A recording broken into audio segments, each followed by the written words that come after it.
Tanggal 12 Oktober hari ke-286.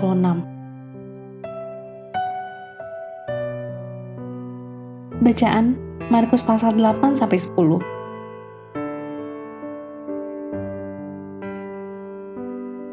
Pengajaran Sang Hamba. Garis besar, banyak perkataan dan khotbah Kristus diucapkan sebagai tanggapan terhadap pertanyaan dan serangan orang-orang Farisi. Dia menindaklanjuti dalam percakapan pribadi dengan para murid, diskusi yang mencakup ajaran-ajaran penting seperti pemuritan, kerendahan hati, batu sandungan, dan prioritas yang tepat. Tetapi bahkan ketika dia mengajar, Yesus terus bergerak melintasi Laut Galilea ke Kaisarea Filipi dan akhirnya melalui Perea ke Yerusalem. Renungan harian. Di bagian hari ini Anda membaca dua kisah tentang Yesus menyembuhkan orang buta. Lihat pasal 8 ayat 22-26 dan pasal 10 ayat 46-52. Dalam kasus orang buta dari Betsaida, Yesus memimpin pria itu keluar kota, meludahi matanya dan meletakkan tangannya di wajah pria itu 2 kali. Dengan Bartimeus dari Yeriko, penyembuhan penuh datang hanya dengan kata yang diucapkan. Kebutaan pada kedua kasus, tetapi mengapa pendekatan yang berbeda untuk penyembuhan? Kemungkinan besar itu karena metode Yesus sering disesuaikan dengan kebutuhan individu. Demikian juga dengan pelajaran rohani yang Tuhan ingin ajarkan kepada kita. Tuhan dapat mengajari teman Anda untuk bergantung padanya melalui masalah keuangan. Anda belajar pelajaran yang sama melalui suatu penyakit. Seorang Kristen lainnya belajar berjalan dengan iman dalam kemakmuran. Anda mempelajarinya dalam kemiskinan. Satu orang belajar kesabaran melalui melajang, dan yang lain mungkin perlu belajar melalui menikah dan memiliki anak. Dalam setiap kasus, berbahaya untuk membandingkan daripada berkomitmen pada kurikulum sempurna Tuhan. Mereka yang mencari rasa aman dalam Kristus tidak mudah diguncangkan oleh karena keadaan atau pendapat orang lain tentang mereka.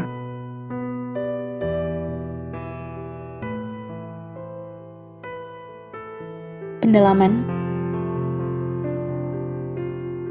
Hukum dan para nabi, Markus pasal 9 ayat 4. Dari semua tokoh terkemuka dalam perjanjian lama, mengapa Musa dan Elia satu-satunya yang muncul bersama Yesus di transfigurasi?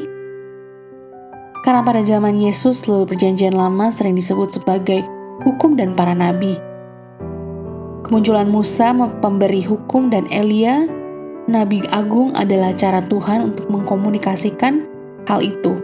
Semua kitab suci menunjuk pada Yesus dan Dia lebih besar dari yang terbesar yang datang sebelumnya. Hal tersurit dari 10 hukum, Markus pasal 10 ayat 20-22. Pemuda yang kaya itu mengagungkan ketaatannya akan 10 hukum, tetapi dia tidak pernah benar-benar melewati yang pertama. Lihat Keluaran pasal 20 ayat 3. Harta miliknya telah menjadi dewa, idolanya, fokus perhatiannya. Bacalah 1 Yohanes pasal 5 ayat 21 dan nyatakan kembali dengan kata-kata Anda sendiri. Amin. Tuhan Yesus memberkati.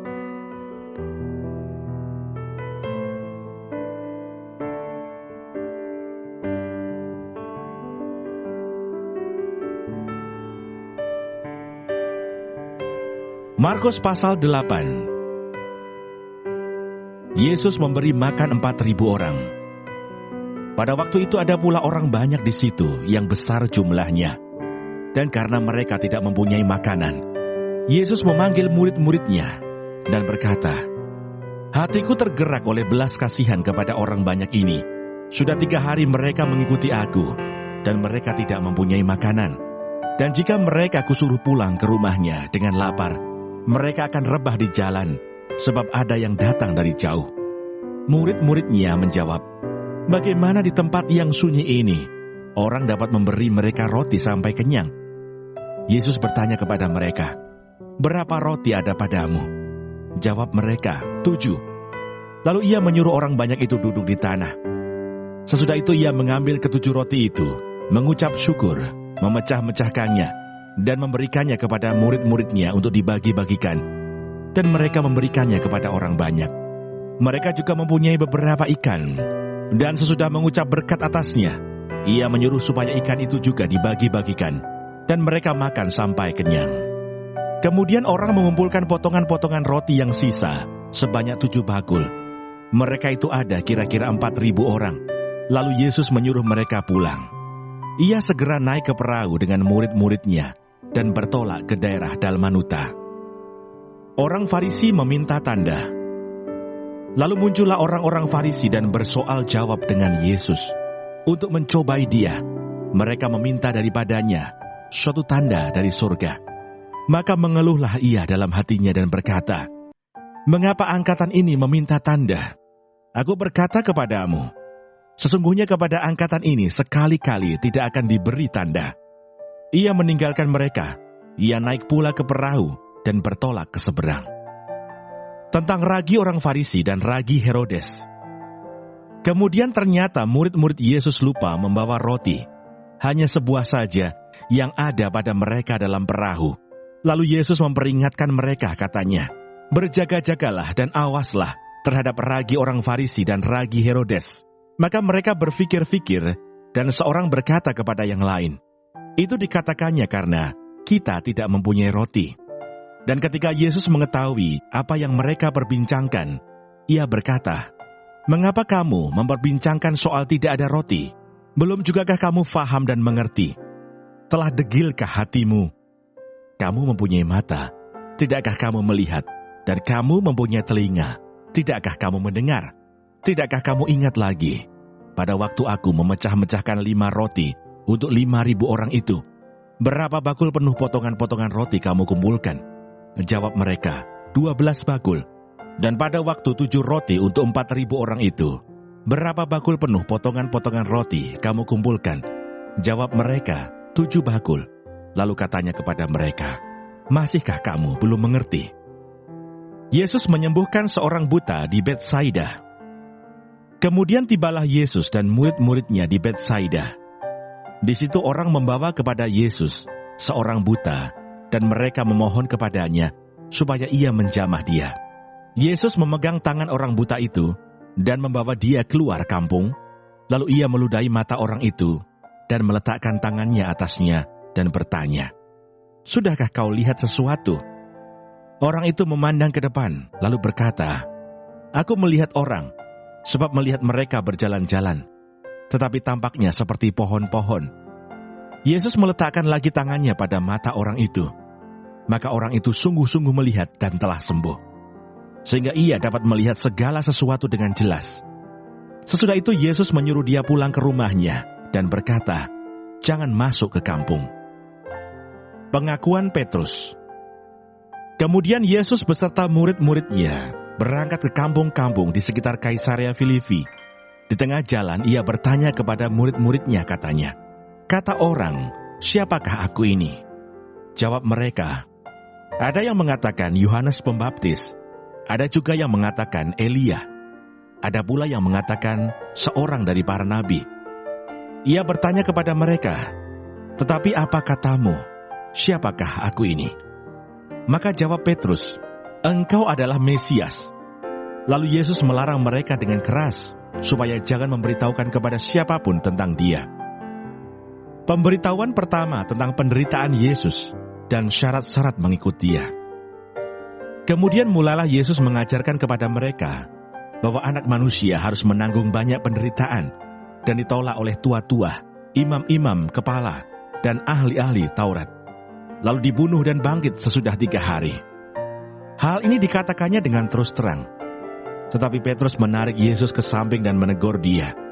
Maka berpalinglah Yesus dan sambil memandang murid-muridnya, ia memarahi Petrus, katanya, "Enyahlah iblis, sebab engkau bukan memikirkan apa yang dipikirkan Allah, melainkan apa yang dipikirkan manusia." Lalu Yesus memanggil orang banyak dan murid-muridnya dan berkata kepada mereka, "Setiap orang yang mau mengikut aku, ia harus menyangkal dirinya, memikul salibnya, dan mengikut aku. Karena siapa yang mau menyelamatkan nyawanya, ia akan kehilangan nyawanya. Tetapi barang siapa kehilangan nyawanya karena aku dan karena Injil, ia akan menyelamatkannya. Apa gunanya seorang yang memperoleh seluruh dunia, tetapi ia kehilangan nyawanya? Karena apakah yang dapat diberikannya sebagai ganti nyawanya? Sebab barang siapa malu karena aku, dan karena perkataanku di tengah-tengah angkatan yang tidak setia dan berdosa ini, Anak Manusia pun akan malu, karena orang itu, apabila ia datang kelak dalam kemuliaan Bapanya, diiringi malaikat-malaikat kudus." Markus pasal 9. Pemberitahuan pertama tentang penderitaan Yesus dan syarat-syarat mengikut Dia. Katanya lagi kepada mereka, "Aku berkata kepadamu, sesungguhnya di antara orang yang hadir di sini, ada yang tidak akan mati, sebelum mereka melihat bahwa kerajaan Allah telah datang dengan kuasa." Yesus dimuliakan di atas gunung. 6 hari kemudian Yesus membawa Petrus, Yakobus dan Yohanes, dan bersama-sama dengan mereka, ia naik ke sebuah gunung yang tinggi. Di situ mereka sendirian saja. Lalu Yesus berubah rupa di depan mata mereka, dan pakaiannya sangat putih berkilat-kilat. Tidak ada seorang pun di dunia ini yang dapat mengelantang pakaian seperti itu. Maka nampaklah kepada mereka Elia bersama dengan Musa. Keduanya sedang berbicara dengan Yesus. Kata Petrus kepada Yesus, "Rabi, betapa bahagianya kami berada di tempat ini. Baiklah kami dirikan 3 kemah, 1 untuk engkau, 1 untuk Musa, dan 1 untuk Elia." Ia berkata demikian sebab tidak tahu apa yang harus dikatakannya, karena mereka sangat ketakutan. Maka datanglah awan menaungi mereka, dan dari dalam awan itu terdengar suara, "Inilah anak yang kukasihi, dengarkanlah dia." Dan sekonyong-konyong waktu mereka memandang sekeliling mereka, mereka tidak melihat seorang pun lagi bersama mereka, kecuali Yesus seorang diri. Pada waktu mereka turun dari gunung itu, Yesus berpesan kepada mereka, supaya mereka jangan menceritakan kepada seorang pun apa yang telah mereka lihat itu, sebelum Anak Manusia bangkit dari antara orang mati. Mereka memegang pesan tadi, sambil mempersoalkan di antara mereka, apa yang dimaksud dengan bangkit dari antara orang mati. Lalu mereka bertanya kepadanya, "Mengapa ahli-ahli Taurat berkata bahwa Elia harus datang dahulu?" Jawab Yesus, "Memang Elia akan datang dahulu dan memulihkan segala sesuatu. Hanya bagaimanakah dengan yang ada tertulis mengenai Anak Manusia, bahwa ia akan banyak menderita dan akan dihinakan? Tetapi aku berkata kepadamu, memang Elia sudah datang, dan orang memperlakukan dia menurut kehendak mereka, sesuai dengan yang ada tertulis tentang dia." Yesus mengusir roh dari seorang anak yang bisu. Ketika Yesus, Petrus, Yakobus, dan Yohanes kembali pada murid-murid lain, mereka melihat orang banyak mengerumuni murid-murid itu, dan beberapa ahli Taurat sedang mempersoalkan sesuatu dengan mereka. Pada waktu orang banyak itu melihat Yesus, tercenganglah mereka semua dan bergegas menyambut Dia. Lalu Yesus bertanya kepada mereka, "Apa yang kamu persoalkan dengan mereka?" Kata seorang dari orang banyak itu, "Guru, anakku ini kubawa kepadamu, karena ia kerasukan roh yang membisukan dia. Dan setiap kali roh itu menyerang dia, roh itu membantingnya ke tanah. Lalu mulutnya berbusa, giginya bekertakan, dan tubuhnya menjadi kejang. Aku sudah meminta kepada murid-muridmu, supaya mereka mengusir roh itu, tetapi mereka tidak dapat." Maka kata Yesus kepada mereka, "Hai kamu angkatan yang tidak percaya, berapa lama lagi aku harus tinggal di antara kamu? Berapa lama lagi aku harus sabar terhadap kamu? Bawalah anak itu kemari." Lalu mereka membawanya kepadanya.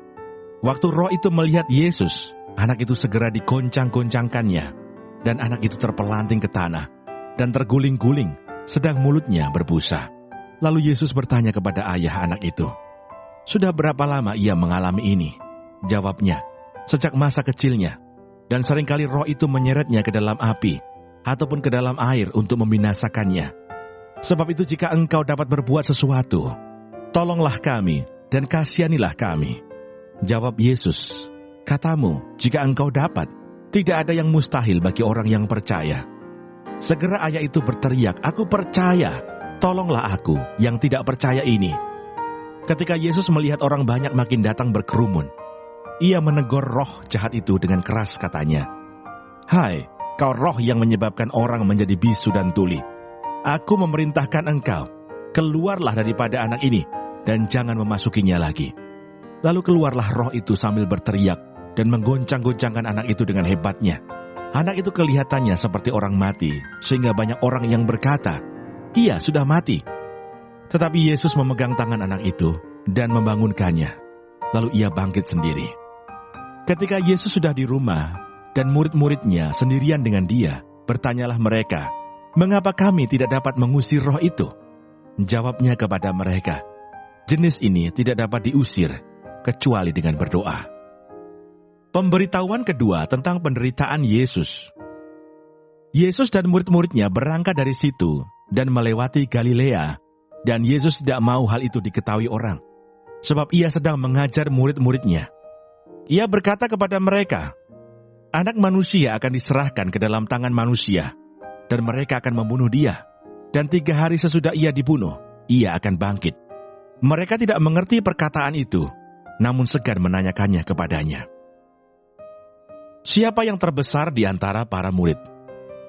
Kemudian tibalah Yesus dan murid-muridnya di Kapernaum. Ketika Yesus sudah di rumah, ia bertanya kepada murid-muridnya, "Apa yang kamu perbincangkan tadi di tengah jalan?" Tetapi mereka diam, sebab di tengah jalan tadi, mereka mempertengkarkan siapa yang terbesar di antara mereka. Lalu Yesus duduk dan memanggil ke-12 murid itu. Katanya kepada mereka, "Jika seseorang ingin menjadi yang terdahulu, hendaklah ia menjadi yang terakhir dari semuanya, dan pelayan dari semuanya."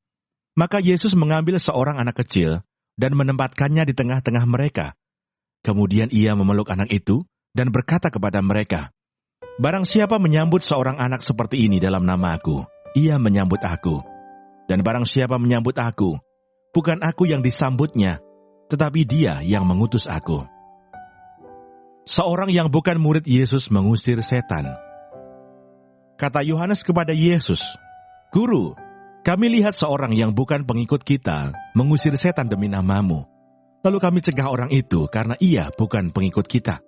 Tetapi kata Yesus, "Jangan kamu cegah dia, sebab tidak seorang pun yang telah mengadakan mukjizat demi namaku dapat seketika itu juga mengumpat aku. Barang siapa tidak melawan kita, ia ada di pihak kita. Aku berkata kepadamu, sesungguhnya barang siapa memberi kamu minum secangkir air, oleh karena kamu adalah pengikut Kristus, ia tidak akan kehilangan upahnya." Siapa yang menyesatkan orang tentang garam? Barang siapa menyesatkan salah satu dari anak-anak kecil yang percaya ini, lebih baik baginya jika sebuah batu kilangan diikatkan pada lehernya, lalu ia dibuang ke dalam laut. Dan jika tanganmu menyesatkan engkau, penggalah, karena lebih baik engkau masuk ke dalam hidup dengan tangan kudung, daripada dengan utuh kedua tanganmu dibuang ke dalam neraka, ke dalam api yang tak terpadamkan. Di tempat itu ulatnya tidak akan mati, dan apinya tidak akan padam. Dan jika kakimu menyesatkan engkau, penggalah, karena lebih baik engkau masuk ke dalam hidup dengan timpang, daripada dengan utuh kedua kakimu dicampakkan ke dalam neraka. Di tempat itu ulatnya tidak akan mati, dan apinya tidak akan padam.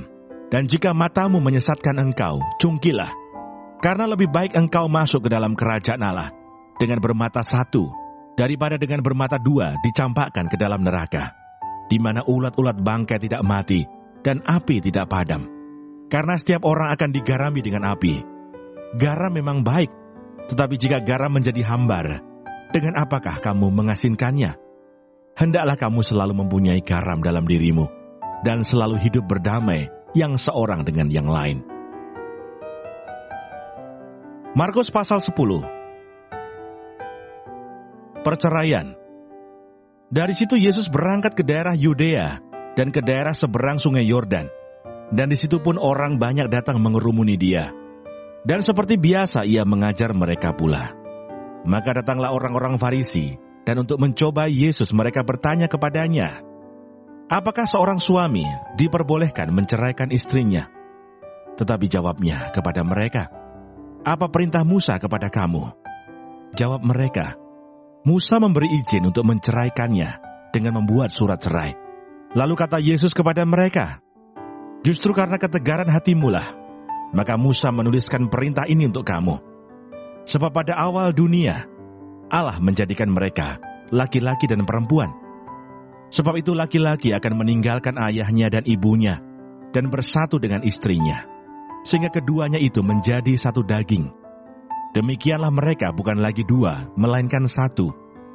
Karena itu apa yang telah dipersatukan Allah tidak boleh diceraikan manusia."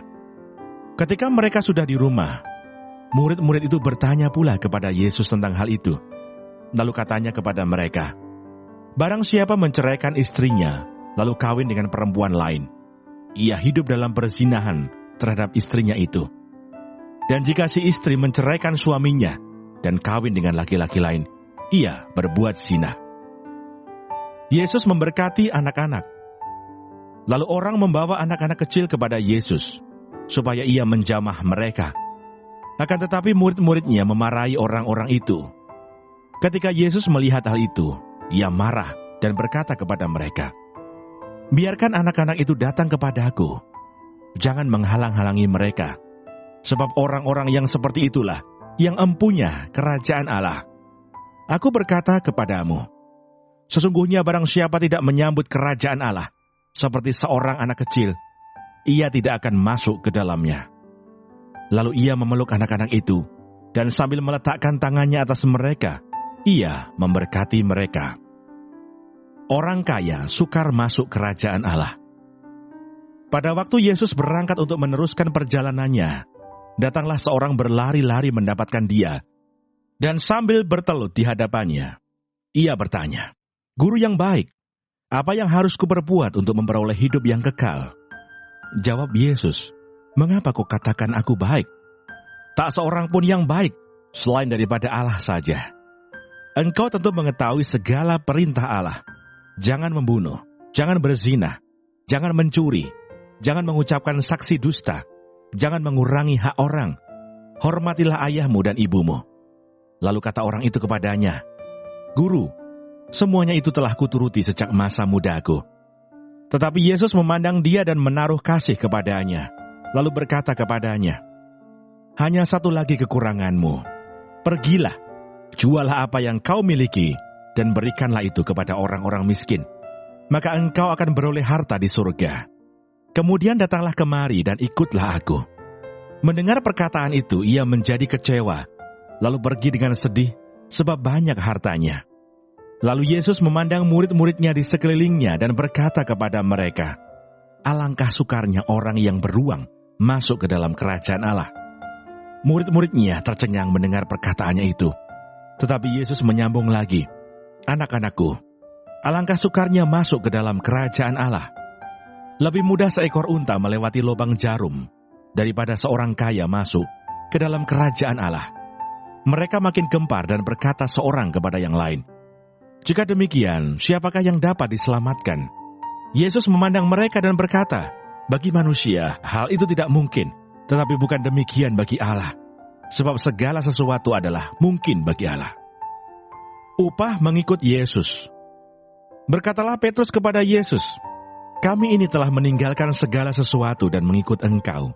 Jawab Yesus, "Aku berkata kepadamu, sesungguhnya setiap orang yang karena aku dan karena Injil meninggalkan rumahnya, saudaranya laki-laki atau saudaranya perempuan, ibunya atau bapaknya, anak-anaknya atau ladangnya, orang itu sekarang, pada masa ini juga, akan menerima kembali 100 kali lipat. Rumah, saudara laki-laki, saudara perempuan, ibu, anak dan ladang, sekalipun disertai berbagai penganiayaan, dan pada zaman yang akan datang, ia akan menerima hidup yang kekal. Tetapi banyak orang yang terdahulu akan menjadi yang terakhir, dan yang terakhir akan menjadi yang terdahulu." Pemberitahuan ketiga tentang penderitaan Yesus. Yesus dan murid-muridnya sedang dalam perjalanan ke Yerusalem, dan Yesus berjalan di depan. Murid-muridnya merasa cemas, dan juga orang-orang yang mengikuti dia dari belakang merasa takut.